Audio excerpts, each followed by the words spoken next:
Hey there, welcome back. I'm Nat. And I'm Lo, and this is our 20% project where we go around Google finding out about all the stuff we're curious about.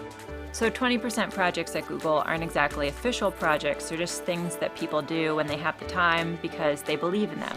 We wanted to know what other people have done as 20% projects, and when we started asking around, we were introduced to Winnie.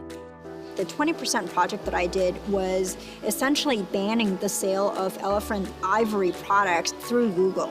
A couple of years ago, Winnie had noticed that if you did a Google search For buy elephant ivory, necklace, you would come up with these product ads that show, hey, here's an ivory carved necklace you can buy for $1,000. And it wasn't just ivory necklaces, there were ads for hundreds of different ivory items, which violated Google Shopping's ad policies. But people wanting to sell ivory had found ways of getting around those. I felt like, hey, you know what, we gotta do something about that to help the elephants. So what was the first step? Were you just searching around Google one day and you saw these results? Yeah, well, step number one is that I care about animals. We can see. The turtleneck. Yeah, so I love animals. And I talked to some of the nonprofits that I was friends with, and I discovered that, hey, there's something really close to where I am within Google that can have a big difference. Every day, people and businesses create millions of Google Shopping ads. And the sheer volume of it makes it impossible to review every ad manually. So we worked with the engineering team from ads and shopping to use an automated way to filter out these results. Now, you might think you'd just be able to block the word ivory and all the ivory results would be gone. But it's actually a little bit more complex than that. Merchants can easily disguise the products in some other form. So maybe not calling it ivory, and other things like that. We have to distinguish between, let's say, a pair of shoes in the ivory color versus a elephant ivory product. So the engineers created an algorithm that, depending on certain words, their proximity to each other, and lots of other factors, makes an educated guess if an ad is for elephant ivory or not. And some of these same techniques were actually kind of copied and tweaked to help block other endangered animal items, like ads for tiger skins and rhino horns. For your 20% project, I just wanted to make you, oh no, it fell apart. The glue came off, but it was a trophy. It went somewhere like this, but this was your elephant trophy for saving their ivory. Wow, thank you. Thank you so much. Yeah.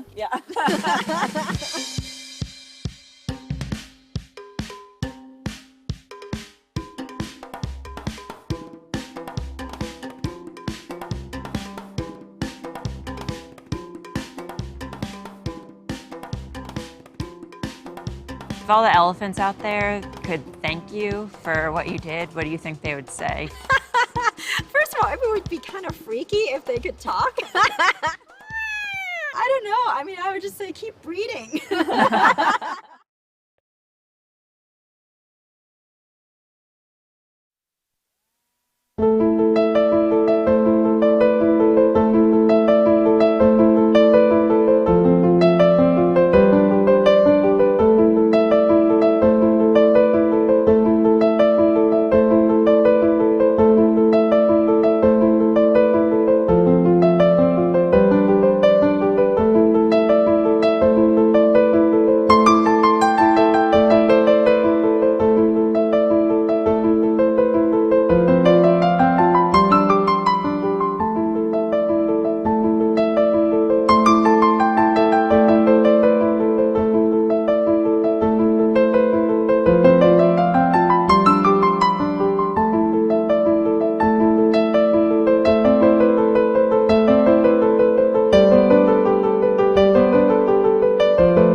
Bubba Watson had this really nifty idea for improving some of the limitations of existing golf carts.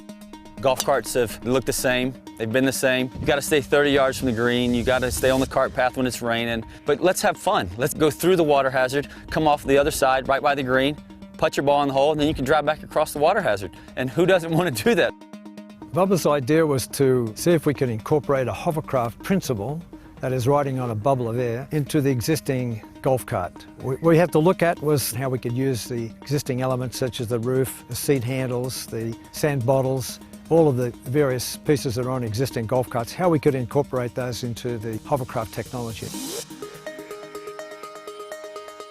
BW1 is a prototype, our first one out. No bumps. Golf cart's gonna have bumps. It takes you everywhere you want to go, through sand traps, through waters, shortcuts, into the woods, out of the woods. And my ball likes to go in and out of the woods, so we got to be able to get there in the best way and quickest way possible. The big advantage of the hovercraft is it has a footprint pressure about 33 times less than the human foot. So by hovering across a green, you leave absolutely no trace. I see a lot of stares, a lot of laughs, and then they actually see how efficient it is. I think it's going to really get more people involved. They're going to want to just drive the hovercraft and not play golf, but I mean, that's how I got started, you know, driving a golf cart, and then golf got in the way.